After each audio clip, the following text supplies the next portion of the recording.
Tokenmetrics is a cryptocurrency investment platform that helps users leverage machine learning to become better crypto investors. Our in-depth analysis helps eliminate the emotions of investing, find profitable investment opportunities, and filters out scams. Learn more at tokenmetrics.com.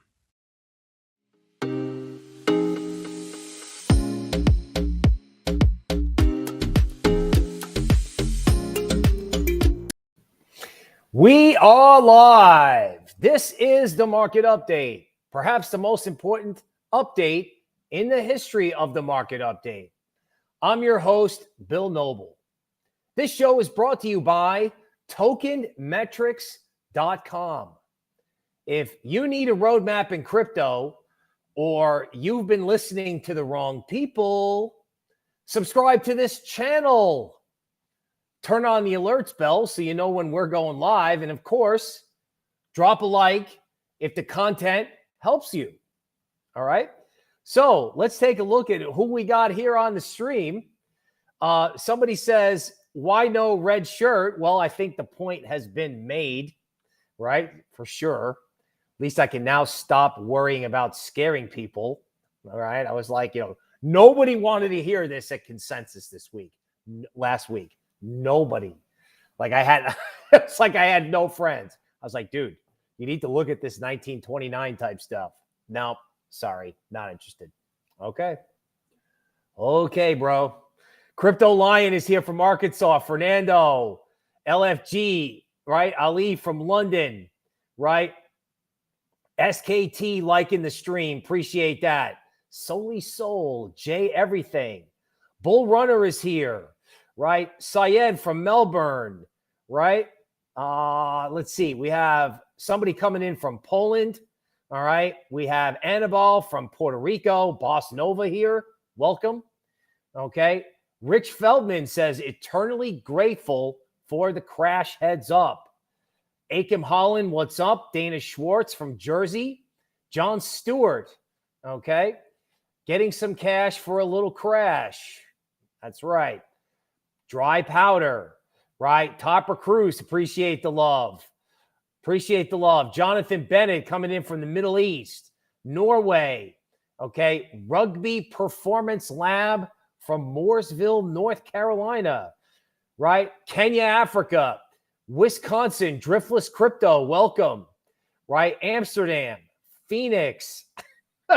Pedro says, why didn't you warn us, Bill? That may be the best comment of the day. Right? Phoenix, Arizona, Amsterdam, England, Leeds, England, regular. Okay. Kassoon means red means bearish, guys. Yes, I have the red shirts, but I'm still here at Consensus. So I actually went through all 8 red shirts here, 106 Fahrenheit through most of the week. Right. So, it was like crypto people, like the market melting down with them melting and dehydrated. Many of them found out that crypto, tequila, and Texas heat don't mix. Tennessee is here. Chicago. Okay. All in on Celsius. Fingers crossed. Interesting comment. Okay. Megan says, no one wants the truth. No one except loyal listeners like Megan and all of our friends here. If you're new, welcome. Please subscribe so you don't get wrecked. Jeremy is here. Okay, Dulio from Madrid. Okay, Jeremy, right? Mark T. Kassoon, Kansas City is here. What the from Canada? Pedro from Columbus, Ohio, home of the Buckeyes. Renee from Oklahoma. Bashan, what's up? Right, welcoming everybody who is on the stream. Somebody is headed south on the Garden State Parkway, right? Right? Somebody's headed down the Garden State Parkway and he doesn't know if he's going to make it. Right? Ethiopia, Algeria, Lithuania, Central Jersey, Miami, Chicago. Everybody is here today. Switzerland, the Netherlands, right? Arizona. Somebody referring to my retweet of Michael Saylor, where he says, in Bitcoin we trust. And my reply was, okay, bro. Okay. I think we can still believe in crypto while acknowledging what is really happening here and what is what is the value and the long-term value of some of these coins like Bitcoin. Okay, don't go anywhere because I got some things to say about that. Ghana, London, Nigeria, Puerto Rico, right? Low to high says, Bill, should we be buying? No. There may be a bounce, but this is not capitulation. This is not the bottom, right? Atlanta is here. Chase is giving me the sheepdog love, right? Okay, Annabelle says it's time to accumulate to get rich in 10 years. Yes, it will be, but not today. Okay, will MicroStrategy get liquidated today or tomorrow? Good question, right? There's MicroStrategy, Tesla, and El Salvador. They're all going to have their challenges. Connecticut, right? Michigan, Halifax. All right. So we got people on the stream. Okay. We got everyone here. And now let's kick in to your market update.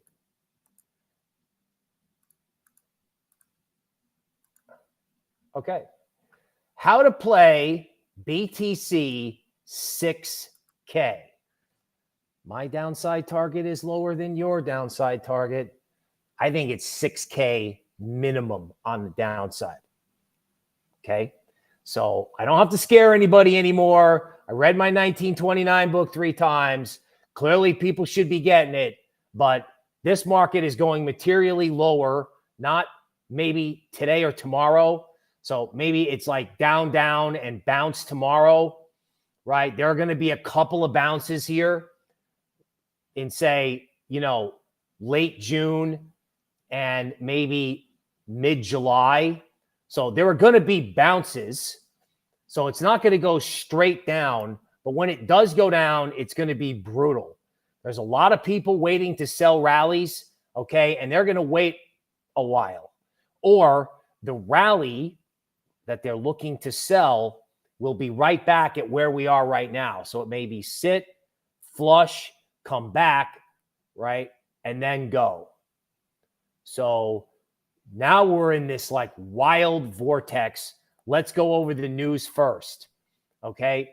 Coin Center takes U.S. Treasury to court over alleged financial spying. Somebody actually fighting back against the government. Okay. The Bitcoin hash rate is at an all-time high as the Bitcoin price goes below 25K. Why? Because long-term hodlers are in massive pain and they're selling. So I'm sparing you the whole on-chain data deal, right? Hash rate up because long-term hodlers are going to get forced out. Okay. Digital asset investment products had an outflow because of the Fed. And, last week's outflows was 102 million. So if you had 102 million of outflows last week, can you imagine the revulsion from the Coinbase community, right? When they find out that crypto has basically got 2008 style bank failures going on, right? Okay. This says nothing about, exchanges continuing to function and liquidity risk, which we'll get into. Celsius pauses withdrawals due to extreme market conditions.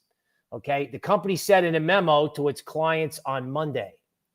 That's a nice way of saying we don't know where your money is. Right? In 1929, risk assets, stocks declined, and banks failed because the banks were either using stocks as collateral or they were levered long stocks themselves. What's old is new again.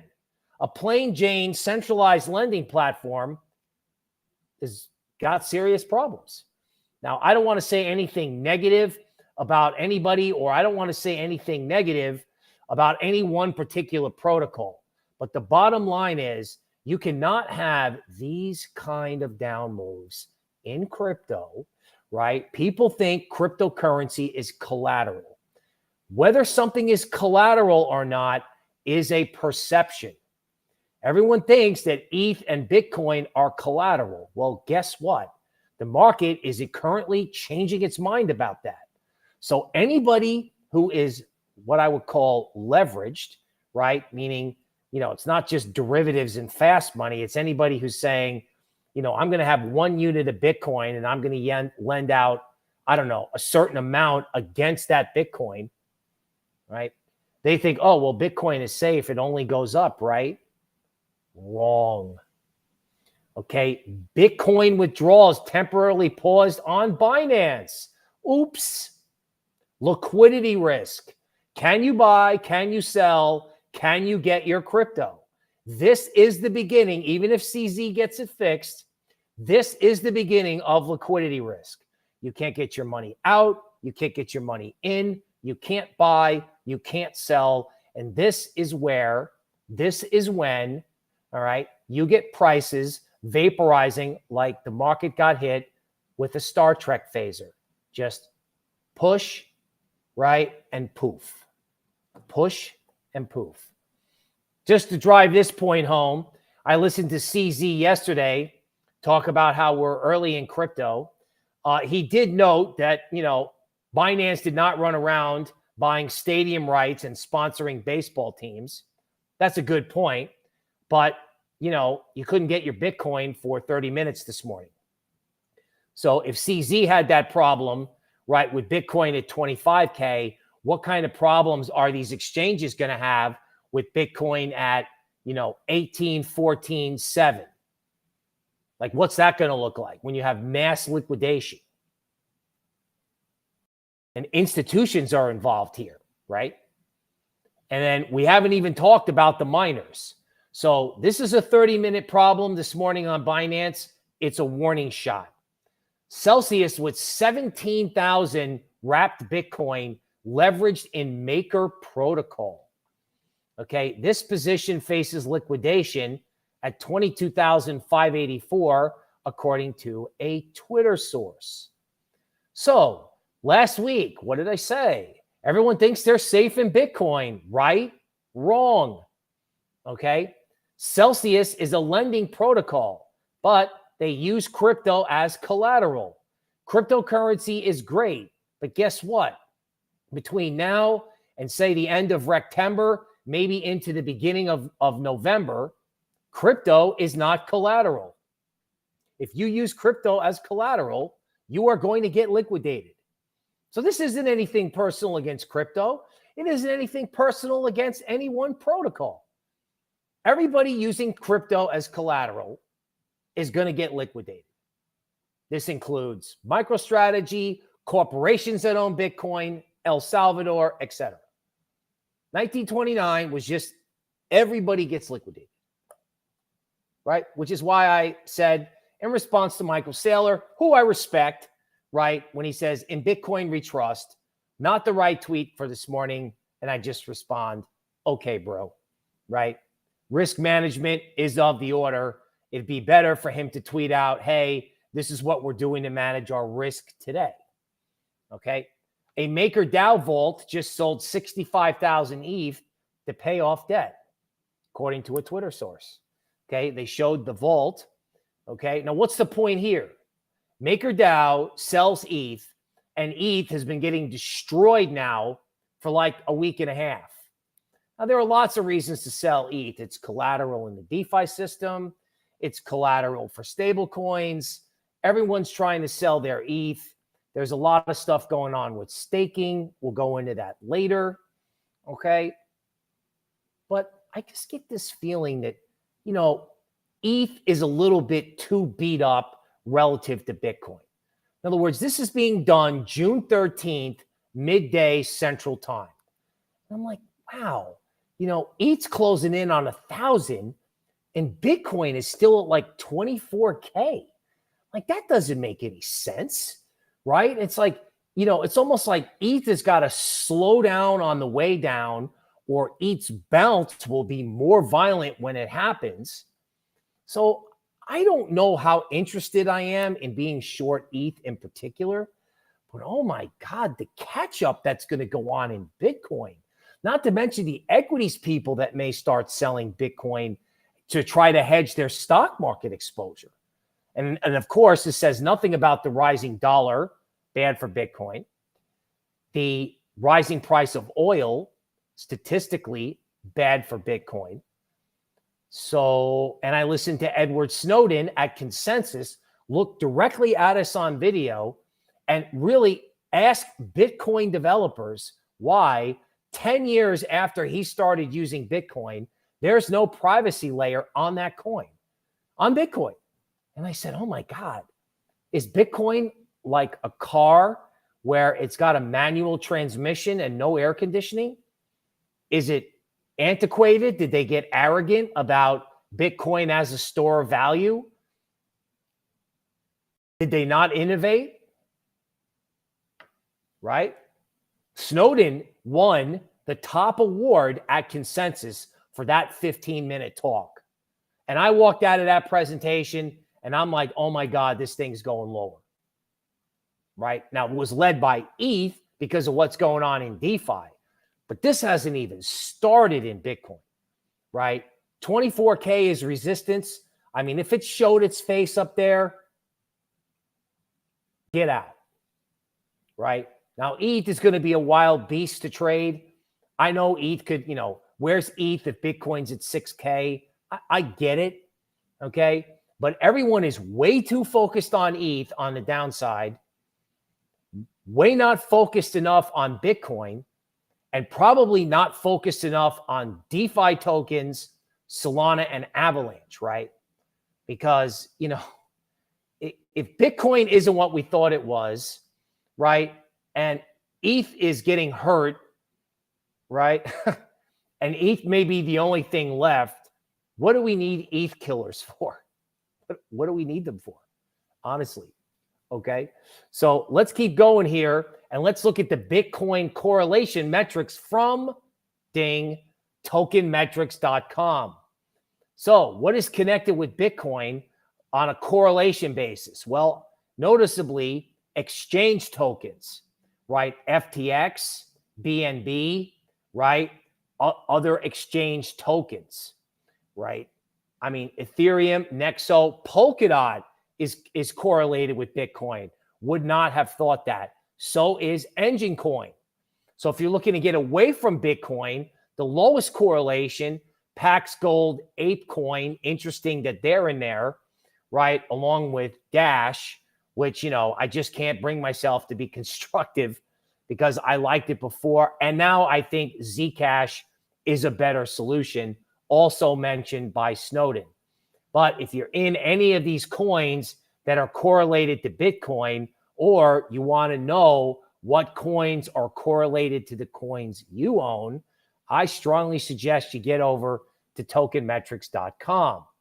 Now, stable coins, fun, right? I was on a stablecoin panel here at the conference before Consensus, right? And stable coins are actually quite complicated in terms of managing the risk of their collateral, right? So this morning we had 700,000 USDC being, injected by the Tron DAO to maintain the USDD peg. And Justin Sun says, well done. Everything is fine. You're safe now, right? No comment. Okay. USDD and USDN have lost their peg, according to one Twitter source. Okay, here's USDN, right? Now, there were a couple times where there was a big down move. I don't particularly like what the Williams oscillator looks like. So these things now have some level of price movement to them, right? I don't really like what the Williams oscillator looks like. To me, it kind of looks like USDN could go lower, right? I mean, if I saw that Williams picture, I might be like, maybe this is rolling over. So I'm not predicting stablecoin issues, but what I am saying is whatever you think is collateralizing your stablecoin, right? Whatever you think is going to happen when you go and arbitrage the market, meaning you inject a whole bunch of money and try to drain out the supply of a stablecoin. Folks, if there's a run on the banks, the way something is supposed to work doesn't work that way, right? When people get emotional and they want out, they're going to get out. And if that depegs stablecoins are going to depeg because collateral, right, isn't collateral. The value and the perception about collateral can change, right? In 2008, if you said, I want to put my house up as collateral, they laughed at you. Today, before all this started, if you said, I want to put up my house as collateral, they would have given you a dump truck full of money. So back then it was no, and today it was hell yes on the exact same collateral. So if all of crypto is collateralized by ETH, Bitcoin, right? Let's just assume USDC is okay. But injecting USDC into a system may not be perceived as the market as collateral, particularly if people start panicking, which I believe that's the point we're at, where people are going to start panicking because they blew this off. They blew me off. I mean, not you. You didn't. You're here. And if you're new, welcome. But let's face it. Most people didn't want to hear any of this. They didn't want to act on it. They were like, I'm giving up. I don't want to look at my portfolio and I don't want to listen to you. Okay. Tron, just to keep track of this, right? Tron has a technical level at 0.063. And if Tron breaks that, it can go to 0.033. So Tron, okay, which looked good for a while, the market is out there trying to find something positive to replace Luna. And now those things are breaking down. Now, every time you see hope in this market, hope gets dashed.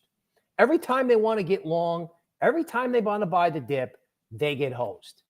And then the next hose job will probably be when everybody finally decides to get short if ETH drops below 1,000, okay, or Bitcoin goes through 19K, right? Everyone will panic, and that's when you'll get the bounce, right? So everyone wants to sell rallies. They won't get a rally to sell, not in the short term. So it may just give out. And then after everybody capitulates, you know, and says, okay, now I'll short it, then you get the rally, right? In these stages, it's almost like the Wild West. It's so fluid and so emotional, right? When everybody thinks one thing, something else happens. Something else happens. When everyone thinks the same thing, something else happens. And that's going to be incredibly applicable to trading this market, right? Like first they think Bitcoin is okay and ETH isn't. Well, Bitcoin's not okay. Then Bitcoin will go down and they'll go, well, Bitcoin's not okay or ETH's not okay. And then it'll bounce. Then they'll say it's over. That was the capitulation. And then you sell again. Okay. VIX, fear in equities, right? Your alligator moving average system is just starting to go positive, right? There is a rounding bottom on the VIX chart. It's kind of like the teacup and handle without the handle. Okay. The upside target in VIX fear is 70. I was talking about this last week at 25. No real interest in what I was saying. Now VIX is at 33 and it's going to 70.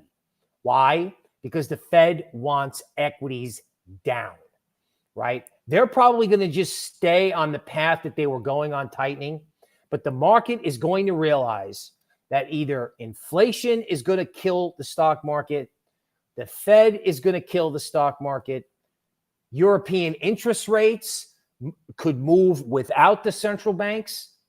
So rising rates, rising dollar, and game over in equities. Rising stocks, rising rates, rising dollar, end of equities. There's your TikTok piece right there. Done.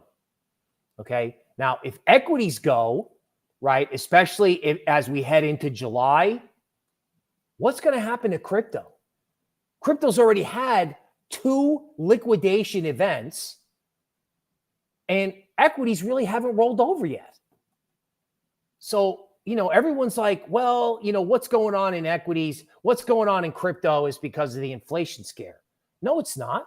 What's going on in crypto is that the collateral in the system is no good, and you've got a combo of 1929 and 2008.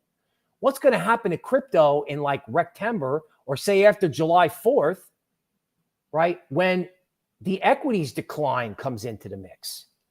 Forget about it. People are like, oh, I'm going to buy capitulation. I'm like, don't do it, right? What you think is capitulation isn't capitulation, right? If you think when it's capitulation, you won't want to buy. You won't want to buy. Okay. Equities, the end of denial. Okay. The Williams oscillator is warning that equities have essentially snapped. The Williams moving average, the alligator system has turned over, meaning that equities are ready to start a very robust downtrend. This feels a lot like the end of denial after Lehman Brothers went bankrupt in 2008. And believe it or not, I know this sounds kind of funny, but I think the distress in crypto is so extreme, it's actually pulling down equities. Believe it or not, I think people are looking at what's going on in crypto and they're like, oh my God, that system is insolvent. Our system could be insolvent. Somebody's going to blow up in the legacy world. It's not just crypto. It's not. Okay, let's go to ETH. How are we going to tactically approach Ethereum at this time, right? The last time I talked to you, ETH was at like, I don't know, 1800. Okay, now we've seen down, up, and we've seen down. And the thing is there going to be another up? Maybe. I don't know if ETH has to go to 1,000 first. That's possible, right? Again, welcome to the Wild West of bear markets. I do know that if ETH came back to say 1,400 in the short term, right? That's a big inflection point. So if there was a squeeze, like maybe they just leave it down here, or maybe there's some selling tonight, okay, and then they rip it up on a squeeze, the squeeze should stop at roughly 1,400. If that squeeze fails at 1,400, that's probably your final chance to unload ETH and Bitcoin before this got really gross. So if there is going to be a rip up, right, it'll probably get to 1,400. That's as of this drawing today. So this assumes ETH does not make a massive new low today. The calculation will change, but I do think it's possible to see ETH at 1,000, right? A bounce in the market, and then that's your opportunity to get out of Bitcoin, layer ones, and DeFi, and probably get out of ETH too. But I don't know that with ETH going from 2,000 to 1,000 in a matter of weeks, that I don't know that I don't want to pick on ETH at 1,000, right? I'd rather pick on Bitcoin and other altcoins that I'll show you in a minute. Okay, ETH has also got some support at 12,000, at 1,000, at 1,235, 1,235. There's a 13 and a 9 bottom on the weekly chart, and there's decent support there. Okay, I'm not really interested in like being short ETH at 1,200. I would rather pick on Bitcoin or other coins. Okay, now ETH on a daily chart I have these GANN bands that I draw, and ETH is way below its GANN band, like way below it. Like these bands held over here in January, and there was a substantial bounce. I mean, ETH is just crashing, right? That's just forced liquidation, forced hedging by stablecoin portfolios, right? So it's forced selling. Forced selling always causes overshoots. Okay, but 1,200 support, 1,000 is support. Now, if we go to Bitcoin and we look at the exact same bands, right, on Bitcoin, Bitcoin not only has not done an overshoot, it hasn't even gotten to the bottom band yet. The bottom band is at 20K, right? So if Bitcoin does what ETH does, you're going to see a move to Bitcoin to 16K. Like now, right? I mean, is somebody going to look at me on this video and tell me after what just happened in ETH with me pounding the table on 1929 that you can't have a 25% down day in Bitcoin? Come on. Nobody's safe in Bitcoin. You know, crypto is great, But right now, Bitcoin is a doorstop, right? It's like a tungsten cube, except everybody owns it and everybody's in love with it. You can love crypto, but you're like, hey, wait a minute. If everybody's long this and everybody's levered long this, where's this going? Well, ETH's telling you where it's going. Below its bottom GANN band. Okay? Now, just to clarify, 24,200 in Bitcoin is a key quant support level. We're currently working on the recalculations of all these levels. Obviously, our quant guys are super busy these days. But don't worry, we'll get it for you. Bottom line is this, is if Bitcoin goes back to 24 or goes anywhere near 24, that is your opportunity to exit, in my opinion, not investment advice. Now, if they want to take Bitcoin back above 24,000, okay, maybe it's a bigger rally than I thought. Okay, again, it's an opportunity to exit, right? And if you don't see 24,000 again, because it kind of retested it earlier this morning, then see you later, right? 18, 16 are levels that we're looking at. Now, again, with ETH, 1050 is a quant support level. So if 1050 doesn't hold, you have a much bigger problem. Okay, you have like 700. But honestly, I think the talk out there is 700 ETH. You may see that eventually, right? But that, I don't know that that's the immediate trade. The immediate trade feels like Bitcoin 16K. That's what it feels like to me. Okay, so let's discuss that further. So I've been comparing, okay, ARK, which are the altcoins of the stock market. What do I mean by that? Well, very simple. All right. ARK is composed of companies that have tremendous promise for the future, but no earnings to show for it because they're just getting started. Okay. So there's a lot of hype, a lot of excitement. And, back in July of 2021, ARK, which is an ETF in the stock market, that aggregates all these hot hype companies. Well, ARK was trading at 113. And now ARK is at 36.88, down 60% from where it was last year in July. So not the all-time high, just July of last year. In July of last year, ETH was at 1706. So if ETH goes down the same as ARK, ETH should be at 1,020. Now, so if we look at these new numbers versus Friday, on Friday, ARK was, 40, right? The ETH target on Friday for ETH was 1,045. So the downside target in ETH really hasn't changed that much, honestly. I mean, it's still at about 1,000. Now, I guess if ARK crashes massively, the price target on ETH might dip, but, the comparative world for ETH hasn't changed much. Now, of course, price is catching up to the target at 1,000, but look at what happened in Bitcoin, right? MicroStrategy was at 472 in July of last year. This morning, it was at 155, down 25%. So the target on Friday for Bitcoin using these metrics was 18,700. The target today is 17,500. So think about it. ETH is the thing that collapsed to its target. So if ETH is headed for its target at 1,000, why is it that Bitcoin can't head for its target? Like now? Like, why can't that happen? Why? Because Bitcoin has never gone below its previous cycle high? Well, Bitcoin has never been held in mass by institutions. So I showed a spreadsheet to people and people just blow this off. And it just keeps showing more and more downside risk for Bitcoin based on the way MicroStrategy is trading.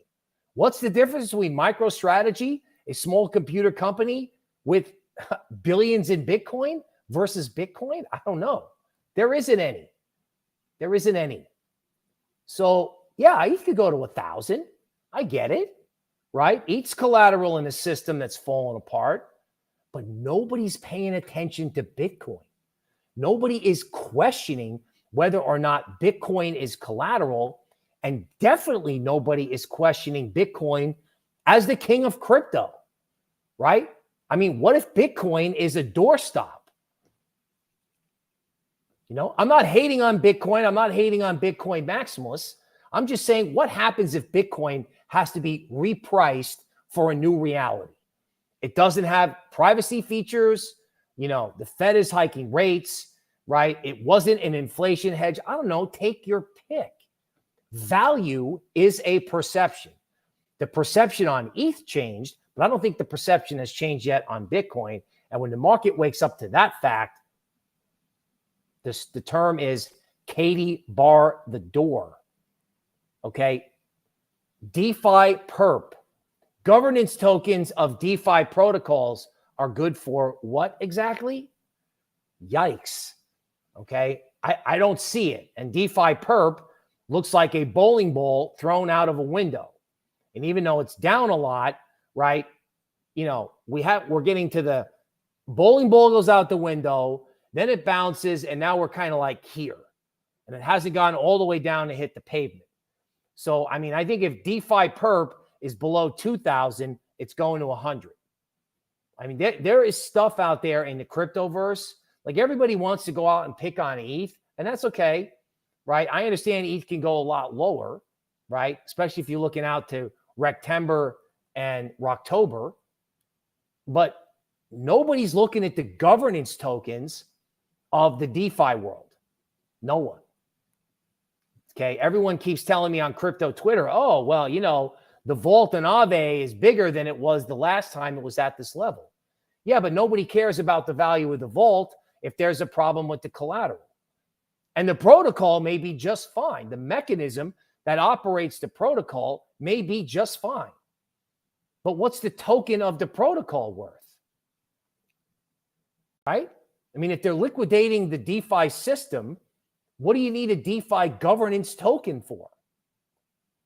Okay. Now, just in case you think I'm picking on crypto, Goldman Sachs, right? Credit Suisse, a major European bank, was out with terrible earnings and warnings a week ago. Goldman Sachs, I had a level at 295. Okay. It's cracking that. It may return and test it, but the downside target in Goldman is like 245. It's like a 20% drop. And a 20% drop in a giant legacy investment bank doesn't occur on its own. It occurs because something happens, because somebody is worried about the creditworthiness of the system, right? In other words, everyone thinks the Fed is going to come out and do 75 basis points or 100 basis points, and they're going to go crazy because inflation's out of control. Well, that might be appropriate. It might be. But the Fed has laid out a plan, right? And they may stick to that plan. Why? Well, because if they get more aggressive, they're just going to accelerate the inevitable blow up in legacy. So the Fed's got to raise rates, and they know that. But is there something out there, right? There's something out there, and it ain't no man. Get to the chopper, right? That was the sort of rally cry for sell in May and go away. Now, what happens if there's something out there and it's in legacy and crypto, right? The big fear in crypto was that we didn't know where the invisible predator monster was. Now we know. So what's happened to prices? Vanishing act. Then they're going to be asking, as they did in 2008, who's next? Who's next? Could be rumor, could be fact, but they haven't even gotten to that point in legacy yet. So if you see the Fed just go, yeah, you know, we set the plan out, we're just going to keep going, and we know inflation is a problem, and, you know, we have a plan and we're just going to keep executing it. Right? If they do that, they're telling you there's something wrong in the legacy system. They want to fight inflation, but they don't want to fight inflation by creating a detonation. They want equities lower, but not all in one day. Now, that may happen anyway, but there's something out there in legacy. There's something out there, okay? Zcash, something I'm keeping a very close eye on. Really, in Zcash, I'm looking for the buy point. So I was talking about Bitcoin 6K, don't know where the bottom in ETH is. You know, I could come up with some crazy downside target. I do have levels, but everyone's doing that this morning, so I'm not. Everyone's like, oh my God, ETH's going to fill in the blank. Okay, yeah, we'll get to that later. That's not the right trade. Now, the right trade in Zcash, if Zcash is below 63, it could go to 21. That's a pretty big markdown. And, you know, the only reason I think Zcash would do that is because Bitcoin does something like that. Simple as that, right? So if you start seeing some of the stuff that's high quality, right, like Zcash start falling apart, right, learn that at consensus, or you start to see the stuff that's no good, like the DeFi governance tokens, then this whole thing could just go. Because if Bitcoin goes, everything that's low quality will go with it. What's low quality? I don't know.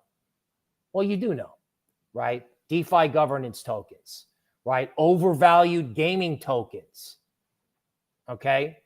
You know, things, ETH killers, right? Like, we don't know if ETH's going to survive. So if ETH is, you know, hanging on for dear life, what about these other, you know, oh, I see, I forgot. They're blue chips. Wait a minute. Did I talk about blue chips last week? Oh, yeah, you know I did, right? Blue chips are not the stuff that went up last year. Blue chips are like Coca-Cola that have been around for 150 years, okay? A blue chip is not something that went up last year. That's the trick in crypto, where you start thinking, oh, it's collateral. Oh, I can buy artwork denominated in this currency. You may have valuable artwork that you bought in one of those currencies, and the currencies are getting destroyed and you're losing value on high quality art. Solana and Avalanche are not blue chips. They're just big coins that went up last year. Do they have a long-term future? I don't know, right? Are they going to kill ETH in the short term? No. You know, if the market's going to kill ETH, what's it going to do to Solana and Avalanche? Forget about it. MicroStrategy. Alligator moving average just turning over after they, you know, MicroStrategy was all a part of the equities Kool-Aid rally recently, where they decided to, you know, ramp equities in Jerome Powell's face. Fascinating, as Mr. Spock would say. The downside target in MicroStrategy, right? If 267 is resistance, I can draw at $9.55. Tesla, I'm looking at 677. Notice Tesla came out with a 3-for-1 stock split. Is it a coincidence that Tesla made it easier for retail investors to come in and buy their stock? Oh yeah, buy the dip. Bring in all that retail liquidity so Musk and friends can unload. Don't forget, this guy owns a ton of Doge and Bitcoin, and we don't know where that is. If he sold it, it's bearish for Bitcoin. If he owns it, it's bearish for Bitcoin. You'll know because Tesla stock will tell you. Not an accident that they, you know, did a 3-for-1 stock split to bring in retail liquidity. Not an accident. Okay. Solana. No traction on these charts. None. These are log scale charts where people think, I can't sell Solana. It was at 220. Now it's at whatever, and I can't sell it because it can't go any lower. Well, if a venture capitalist bought it at 30 cents and it's trading at $30, that's 100x. So venture capitalists are sitting on 100x, and if they don't take the profit, they're out of business, right? It's like, all right, you didn't sell it, was it 200 because you thought it was a blue chip? Okay, that's bad. But, you know, you let it go all the way back down to 30 cents? So you're like, who's going to sell Solana at 30? Or who's going to sell Avalanche at 15? The guys who bought it at 15 and 30 cents, right? The venture capitalists who are all geniuses on the way up, who don't sell, and then they're the ones who could start the panic. So, okay, something might kill ETH, but what do you want to pay for something that might kill ETH? When Bitcoin's going to get killed, right? if the marquee coin in the system is going to get hammered and no one's doing DeFi and speculation in NFTs is only going to be sort of funneled into pure art, what do you need these coins for in the short term? Are they money? No. Maybe, right? For NFTs and DeFi that no one's doing until further notice.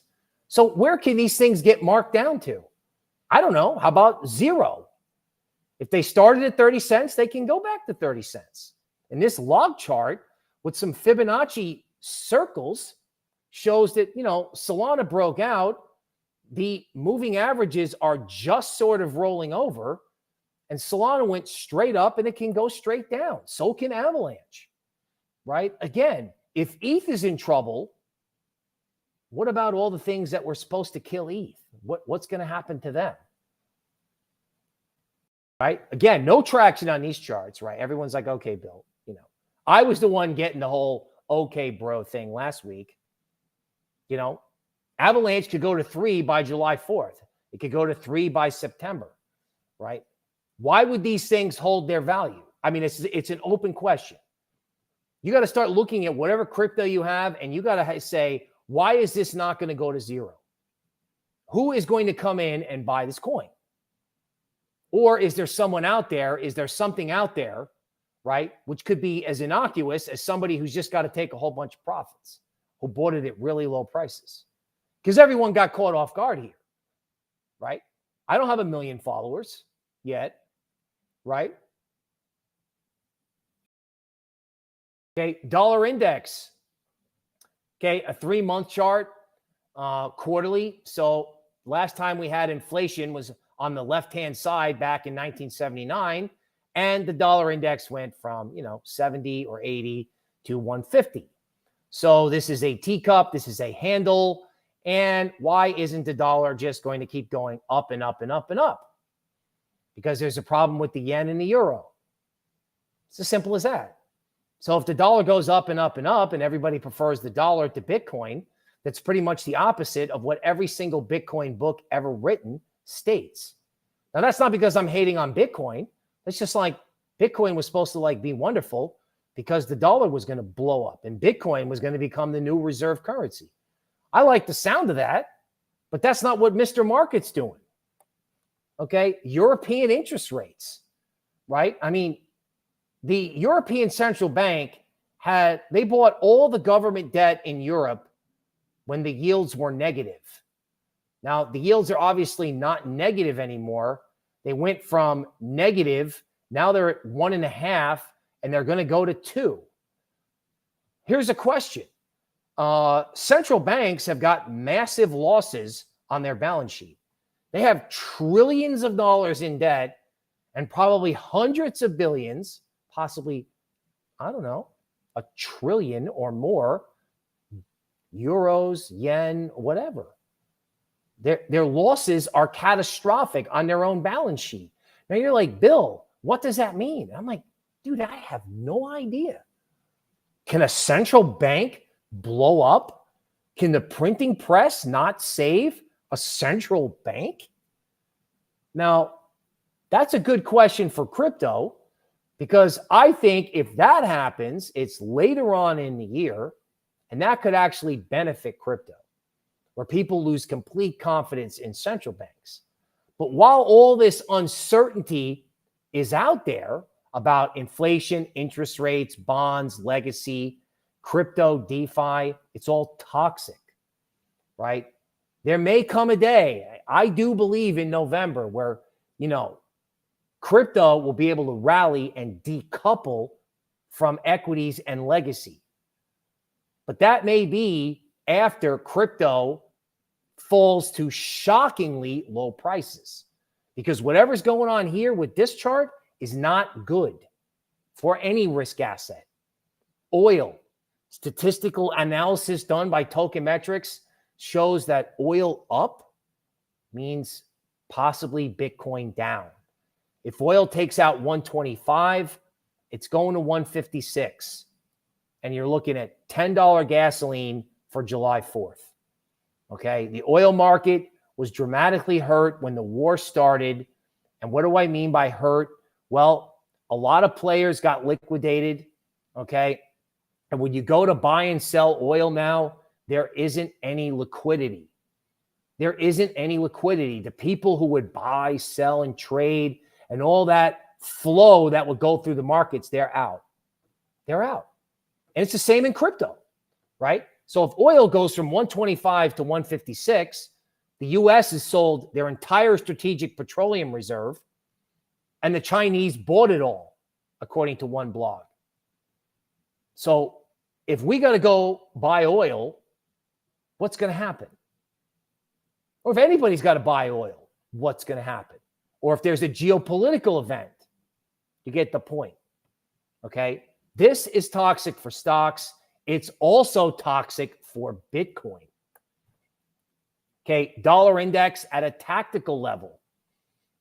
Crypto Twitter, when the dollar index went from 104 to 101, was saying the dollar has topped by Bitcoin. That was at like 30K. Okay. And I said the dollar index has not topped, got very little traction. Now the dollar index is taking out 103, and I think it's going to 106. And if it breaks 106, it's going to 111. Now, of course, that's not ridiculous because I just put a chart up a while back talking about long-term, the dollar index going to 142. What is going to stop people from going, oh my God, I want to get the dollar and put it in the bank and get 3%, right? I can't get it in DeFi. And even though, interest rates may rise in the United States, I want to be in the dollar. They call it king dollar. So if there's a problem with the euro and there's a problem with the yen, which I'm not going to go into today, but there is, everyone wants the dollar. So if Bitcoin has got its own problems and then the dollar comes in, well, I mean, folks, that's like UFC, right? That's just that's the final shot on the button, right? And then Bitcoin just drops, gets knocked out. Not because I don't like crypto, not because I don't like Bitcoin. I even like Bitcoin maximalists.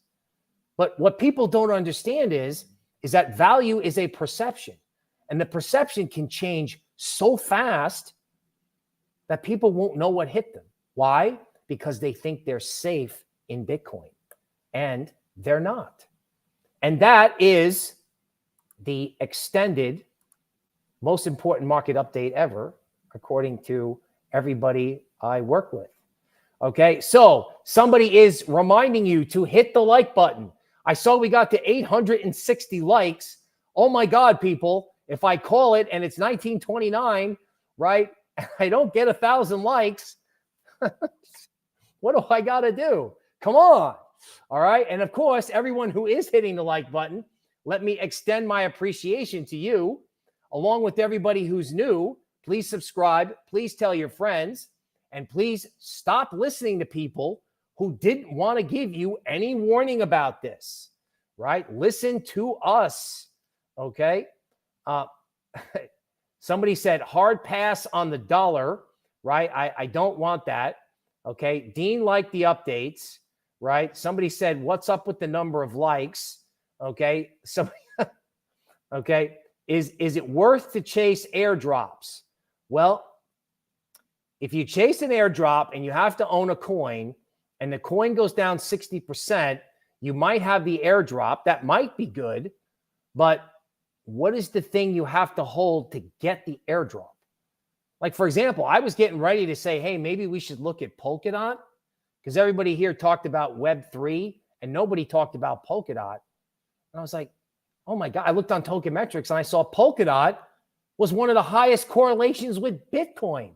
Like, oh my God, thank God I didn't all go pounding the table on Polkadot. So, okay, somebody's saying no more altcoin TA. Yes, we are going to do altcoin TA. We're going to try to stay online here as long as we can. Okay, I know somebody's asking for ICP, right? So we will do what we can with altcoin TA, right? Somebody's talking about 14K here, right? Somebody paid $7 for gas, right? Somebody said crypto runs on energy. That's interesting. All right. Was Celsius relying on the ETH merge? Interesting question, right? A lot of people, including me, were a little bit spooked about being bearish ETH around 2000. But then when I realized that they do the ETH merge, but that could release a lot of coins from staking.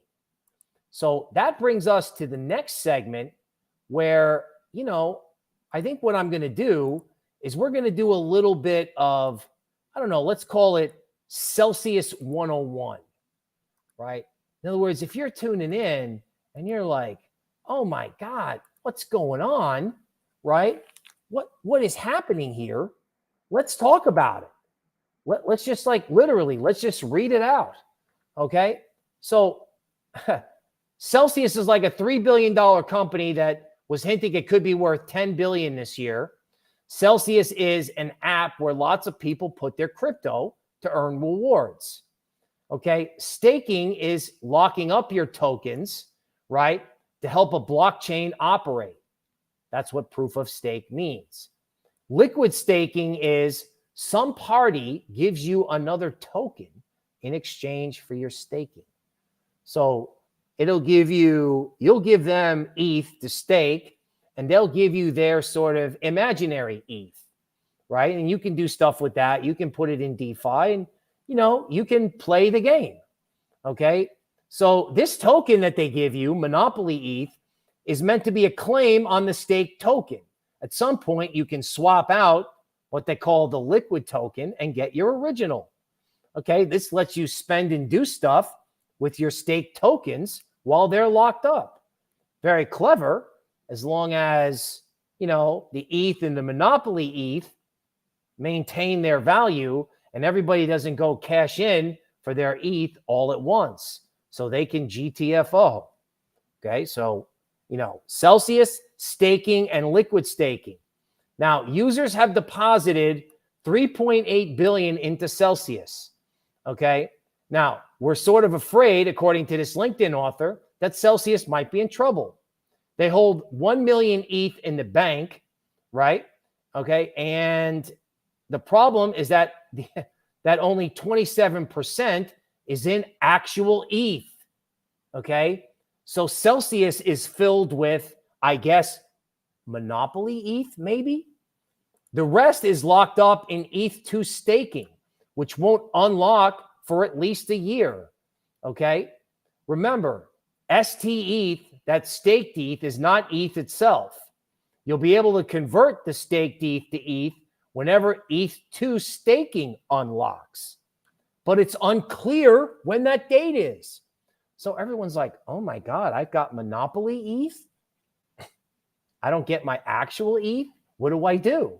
Well, maybe you sell the Monopoly ETH, or maybe you short ETH as a hedge, right? People generally view staked ETH as low risk. There's only downside if the Ethereum chain implodes entirely or never completes the transition to proof of stake.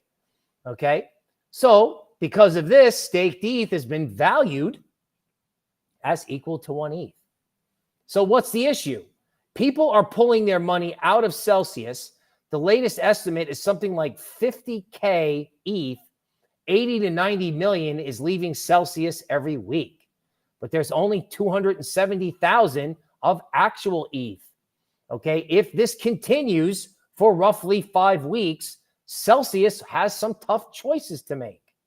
Oh, the other problem, Celsius took out $1 billion in loans using customers' ETH or staked ETH as collateral. Remember earlier when I said the problem in 1929 was that everybody was using unusual collateral to borrow money, banks own stocks, right? Crypto was trying to develop this new interesting banking system. Okay, so if push comes to shove, Celsius will have to sell staked ETH, okay, which could cause one staked ETH to be worth less than 1 ETH if they sell enough. So in other words, it might be like an ETH DPEG, I guess. Depending on how far the price of staked ETH falls, this could cause their loans to get liquidated. In other words, a bank run or a bank failure. Worth mentioning, there are other big players who hold lots of staked ETH. If they dump their staked ETH, that could cause Celsius loans to be in trouble too. Okay? Not to mention there could be hedge funds out there looking to press this, trying to break Celsius, right? They broke Luna. We still don't know who did that, right? That could be Uncle Sam. So we don't know who's pushing ETH. We know why they're pushing ETH, okay? Now, this person says, I doubt Celsius will just watch all this happen. They'll probably just disable withdrawals when it gets risky, but never good to have big problems looming. This is just the latest in safe tokens being challenged post-Luna. USDT was under threat as people started to pull money out of crypto. Now, staked ETH, which was viewed as generally safe because it's all tied to secured Ethereum, and Ethereum isn't going away. Everything is okay. There's no monster out there. Don't worry. And probably be fine in enough time is just starting a drop in price. In other words, people's perception about the collateral could change. So all the math may eventually add up 6 months from now. But what's going to happen 6 days and 6 weeks from now? The answer is we don't know. Okay? We don't know. That's the problem, right? The uncertainty is what's toxic. Okay? The problem is that players like Celsius are going to get caught in the window when it's not fine at all. When it's not fine at all. So that's what's going on with Celsius, and that's what's going on all throughout the crypto system. Now, even if none of that made sense to you, the simple fact of the matter is, right, collateral, or what is okay right now, is not okay. When you assume, you make an ass out of you and me. And that's what these protocols have done. Yeah, they were trying to innovate. I get it. That's good. Innovation is good, but so is destruction of innovation that is flawed. Right? Like, how do you build crypto 2030? Well, you got to get everything out of crypto that doesn't work. What parts of crypto doesn't work? I don't know. How about 3/4 of it? They tried, but they didn't make it. A lot of people tried to fly an airplane before the Wright brothers at Kitty Hawk. They said it couldn't be done. But the Wright brothers eventually did it. But how many people failed before? In crypto, they tried to build DeFi. And what happens if it all crashes and burns? And that leads to the new, stronger system later. So, you know, when everybody says we're still early, CZ said that at Consensus. We're still early. Yeah, you're right. We are early. And when you're early, stuff breaks. Stuff fails, right? So let's take a look at some altcoins. Here we have StepN, right? A 13 bottom in June, right? And it goes down. It has a DeMark point at 45 cents. And there could be 5 more weeks of this just to drive the point home in Bitcoin. So Bitcoin is currently in the DeMark setup phase. That means it could be going 1 through 9. Okay, that means there could be 2 more months of this. Okay, but look at what Bitcoin did on the upside. Markets love symmetry. So what did Bitcoin do on the upside? Well, it did the setup phase. It went 1 through 9. You know, you had everybody buying Bitcoin all the way up to 30K. Then what happened?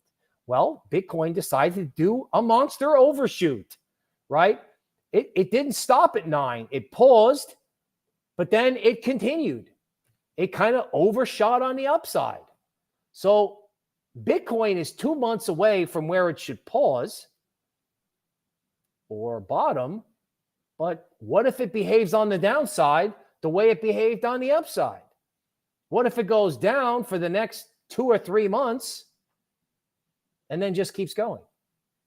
What's the inverse of the FOMO from 30 to 60? I don't know. probably the move from 10 to God knows what. If they can do it on the upside, they're going to do it on the downside. All right. So somebody was asking for ICP.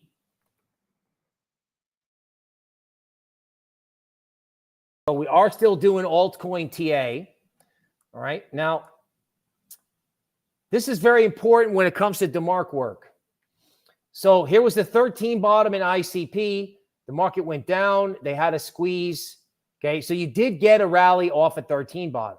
But here's a 13 bottom and a 9 bottom. Now, that could mean tomorrow you could get a rally in ICP.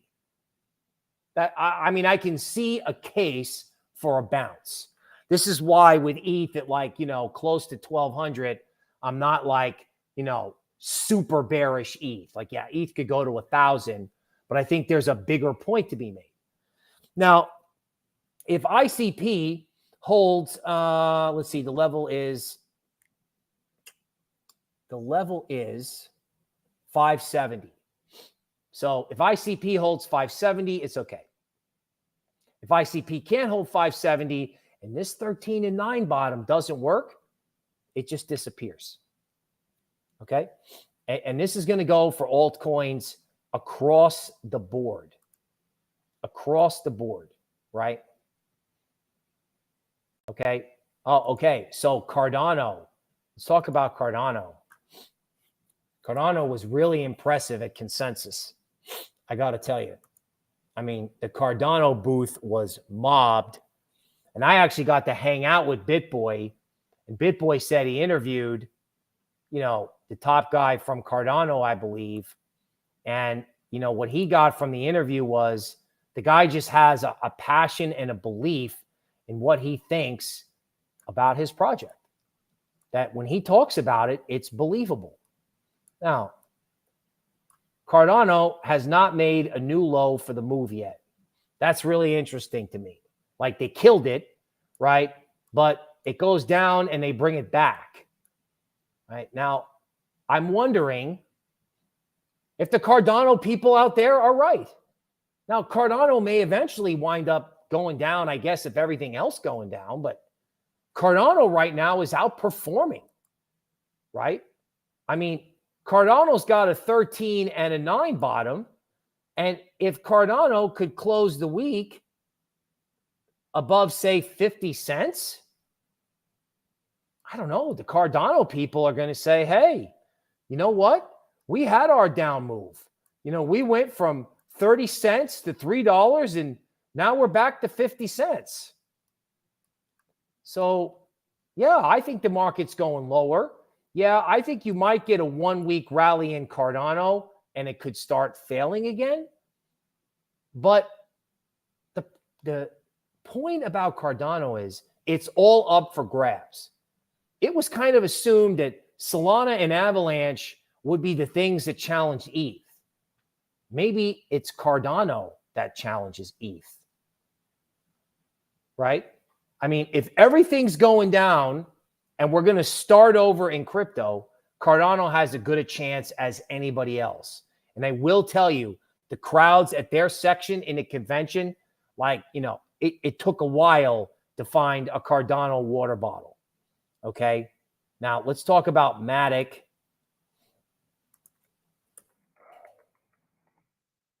Okay. So the question is the thing I think is good still good? So what's happening is you have a 13 bottom that's not really producing a bottom. Okay. So things got a little out of hand this morning. So maybe today's a bounce day, or maybe it fails later in the day. Everyone panics, and then the bottom is actually tomorrow afternoon. Naturally, we'll have the market update before that. Okay. Real support in MATIC is probably at 28 cents. Okay. Let's take a look at, say, a weekly chart to see where MATIC is on a weekly basis. So if you look at MATIC on a weekly basis, right?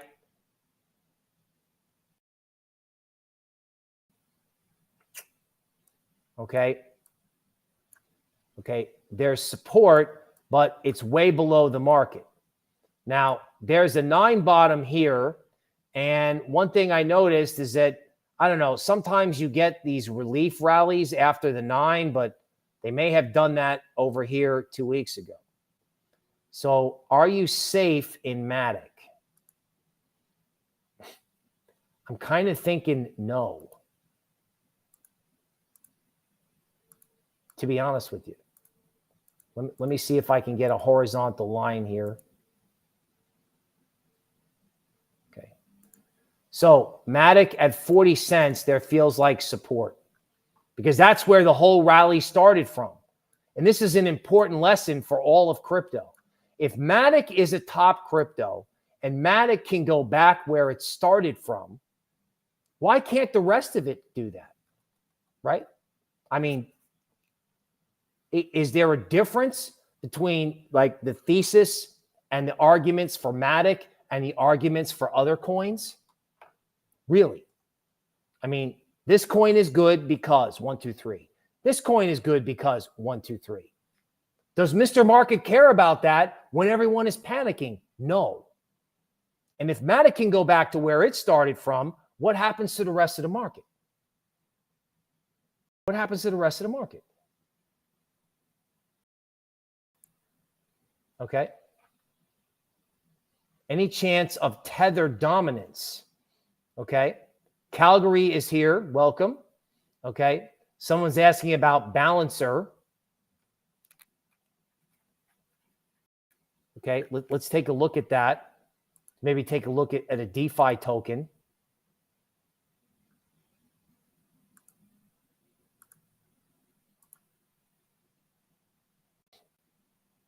Okay, so I'm pulling it up now. All right. Okay, let's take a look at a 4-hour chart of near. Let's just see what's going on in the layer 1 world. So near was supposed to be a top flight coin. And the thing that's freaky kind of about some of these top coins is that it's kind of hard to find a bottom, right? Now, in near, it's a little easier, okay? So there was a 13 bottom in near, right? It stopped, and now it's turning around and headed back for 371. So this 4-hour chart of near is rare in the sense that a DeMark bottom actually worked. And I think when you look at coins, right, you're going to start noticing, like in Cardano, what outperforms on a bounce? Like, what does the market want when the market goes down? Okay, so let's just check the market to see where we are. So, okay, so ETH still down 13%, right? 1239. Bitcoin continues to hang out near that quant resistance point at 24,000. Okay, it continues to hang out there. Right now, this is an 89-minute chart of Bitcoin. It's pretty stretched out. I get it. It's pretty stretched out.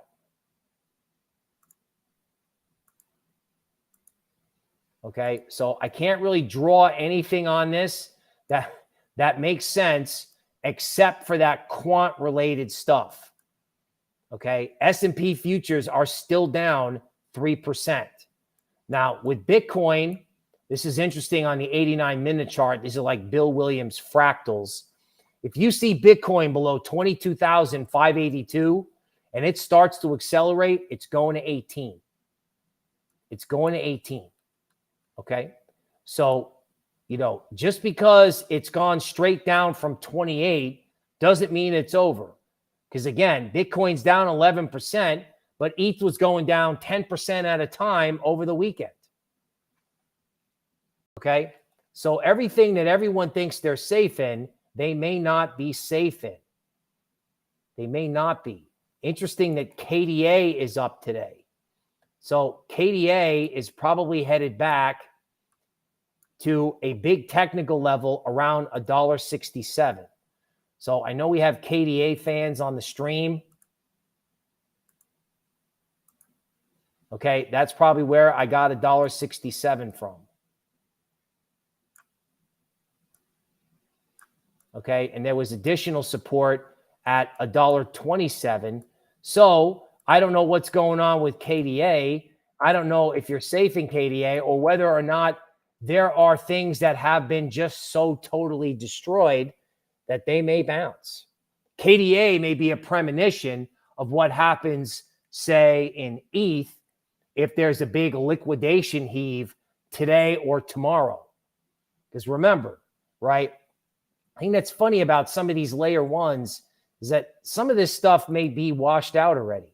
That's what's funny. A lot of little altcoins, but the market will tell you, right? Now, you want your altcoin to be the one that survives, right? I understand that. But Mr. Market is the one that's going to decide. They're going to decide, right? And just because KDA is up today doesn't mean it's going to do well tomorrow. I mean, my new favorite buy it when they kill it coin is Zcash, right? Edward Snowden spoke, Bitcoin went down, Zcash went up, and now Zcash is down 15%. So if you think you're safe and you think you like it, okay, that's cool. But are you? Are you safe? Okay, XRP. Let's take a look at XRP if I can. Okay.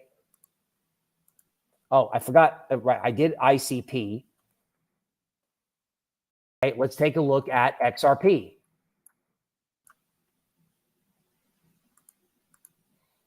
Now, the founder of XRP did a thing at Consensus. I did not get to see it, but I have heard that there is a very intelligent rationale why he decided to fight the SEC. Okay. So I think Ripple Labs is going to be okay, but will XRP be okay? To me, this looks like the 13 bottom is here, but it's got 4 or 5 more down days before it'll have a 13 bottom and a 9 bottom. So what is going to happen to some of these altcoins if they go down all week long?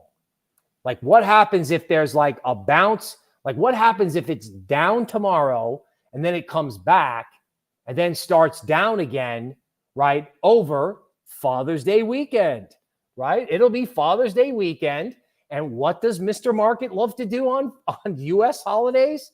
Well, it likes to absolutely wreck the market, right? Memorial Day, Thanksgiving, Easter, all these Western holidays, they love to wreck it. So XRP, it's got to get back above 41 cents. If it doesn't get above 41 cents, you could be looking at 9 down weeks. 9, right? So yes, XRP or Ripple Labs may beat the SEC. But what happens if everybody in retail panics in their token? See, that's what I'm trying to get you to see, right? It's not, XRP with stable coins blowing up probably has a better value proposition as a payment network than it's ever had. If they could just get this SEC thing out of the way, I get BitBoy's argument for XRP as a payment network. But frequently what happens is retail capitulates. Retail capitulates.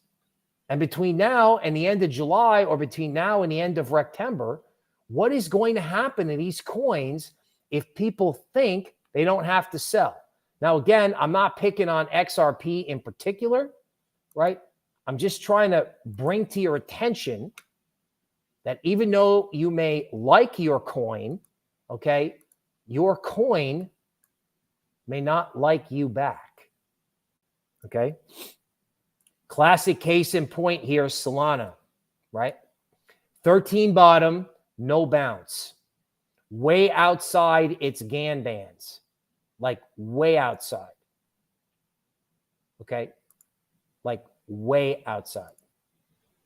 Okay, like almost to the point where you might think it's broken. Okay, I don't know where support is in Solana. If I go to a weekly chart, because there's nothing on the daily, all right? So the good news is Solana does have support at 23. Okay. The bad news is the big support at 32 did not hold, even with a 13 bottom. Okay. So if Solana is above 32, you can be more constructive. But if Solana is not above 32, you're like, what's so big about 32? That's where it started from. So like, remember we were showing MATIC, like it kind of went back to sort of where it started, right? I mean, this is a 13 and a 9 bottom. Like, man, you got to show me a bid here. This thing should be going up. One of the best uses of DeMark work is when it doesn't work. Like, look at this over here when Solana was going up, right? If you drew this chart and you saw Solana go from $5 to, I don't know, $50, you're like, wow, I just made a 10x. Here's a DeMark 13 top. I'm going to get out. And Solana was like, oh, wait, no, sorry. Let's go up 9 more weeks. Oh, wait, there's a 9 top. That's got to be the top, right? Wrong. Okay, it goes from 145 to 259. So if Solana can do this on the upside, if it can ignore 2 topping signals, it can ignore a bunch of bottom signals. Like it ignored this bottom and it can ignore this one. So I'm really not trying to hate on Solana. What I'm trying to get you to see is look up a chart of your coin. You can go to token metrics. You can say, all right, where did my coin start from? Like, for example, if you go to Solana, right? But let's not pick on Solana. Let's go to Avalanche. Okay, so I like Avalanche. I'm holding Avalanche, and I don't think I have to get out of Avalanche. Okay. Well, maybe you don't. Maybe you're going to buy Avalanche all the way down to where it started from. So our original buy signal in Avalanche was at 13. Okay. So Avalanche is now at 15. Okay. Now, if you look at the entire history of Avalanche, okay, the original rally, the original bullish signal was at $4.29. Okay. That was in January of 2021. So I don't know. Was that long ago? Not really. Not really. Okay. The original buy signal, like I said, was at 13 on the major run up. But the thing that got you to pay attention was Avalanche at $4. Now you're like, Bill, are you telling me Avalanche can go to $4? Yeah, I'm telling you that. I'm telling you Avalanche can go to $4. I'm actually telling you Avalanche can go below $4. Why? Well, because if it did it on the upside, right? If it went crazy on the upside, what's crazy on the downside? Maybe that's the big question. Maybe that's what the stream should have been called. What is crazy on the downside? Right? Like what's crazy? Okay. And this is what you have to ask yourself with whatever you own, particularly if you think you're safe in Bitcoin. Because a lot of people think they're safe in certain places and they may not be. So when you go to look at token metrics, right, you may be looking for current buy signals, but you want to be going through your coin to say, hey, man, when was the original AI-based buy signal? Right? And we'll have AI-based support and resistance coming up in future streams. We've had it before. Like I said, our quant guys are a little tied up today, but I think you're operating off Bitcoin and ETH. So let's sum it up. Okay. Let's sum it up. Bitcoin has got resistance at 24,000 and change. If Bitcoin hovers just below that or tries to retest that level, okay, and fails, Bitcoin could give out and go to 18. I don't know where that puts ETH. I don't. I'm assuming it puts it near 1,000. Okay, if ETH goes to 1,000 tomorrow, I'm not particularly interested in being short ETH at that level. Now, that doesn't mean that something crazy can't happen to Bitcoin. It also doesn't mean something crazy can't happen to other altcoins, particularly altcoins that are considered blue chips. Like our quant guys were emailing me just before the stream about Decentraland showed up on their radar. Someone's asking about Sandbox. Okay, the question is, right, is my blue chip a blue chip? No. And if Bitcoin fails at 24,000, what can happen? Well, I think you can have a liquidation event, a bounce, and then start another liquidation event. So whether that's right or not, because the crystal ball aspect gets harder. So here's the summary part 2. If you want to sell on a bounce, you won't get a bounce. Okay. Frequently people say, I'll sell on a bounce. They sell the low and then the bounce happens. Then they buy in thinking it's going up and then it goes down. Okay. It's twisted, right? This is where if you thought people were losing money in the bear market before, you can really lose money now. Okay. Even guys trying to trade it. So mind your Bitcoin. Are you safe? No. Okay. Be careful of black swans in legacy and crypto. Do we know where the monster is? No, we don't. We know what's happening in crypto and we still don't have the details, which is like 2008. So you're not safe in what you think you're safe in, and you don't have the whole picture. And there's nothing worse than the illusion of safety, right? And fear of the unknown. In 2008, you could watch we didn't know what was going on. Excuse me. In 2008, we did not know what was going on. We were blind. And then at the end, we understood it. Now today, you can go on Netflix or you can go to a video rental and watch The Big Short and go, oh, well, yeah, that was obvious how that was going to work out and blow up. And those guys had an understanding, but we were in the middle of it. Like I was trying to chart S&P, right? Liquidity vaporized in the mortgage market, just like liquidity could vaporize in crypto, a small component of capital markets. What happens if there's no liquidity? So at the time, we had no idea. In retrospect, I'm like, oh, yeah, let's make a movie. Hey, people, you're in the movie. You're in the crypto 1929. That's the movie that you're in. And the decisions that you make now, right, you'll remember for a long time. You may make mistakes and learn from them. I hope you do, right? Not I hope you don't make mistakes, but I hope you learn from anything that happens. But whatever you do, for God's sakes, people, tune in here, subscribe to the channel, like the content, share the video, tell your friends, tweet it out. I never say these things, right? Now, I do the standard YouTube thing, but my final word is, if you're listening to the wrong people, start listening to the right people.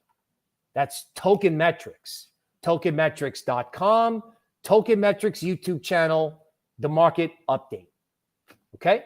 So that's it for today. That's it for today. I will be here tomorrow. All right. Please hit the like button. I'm Bill Noble. We'll see you tomorrow.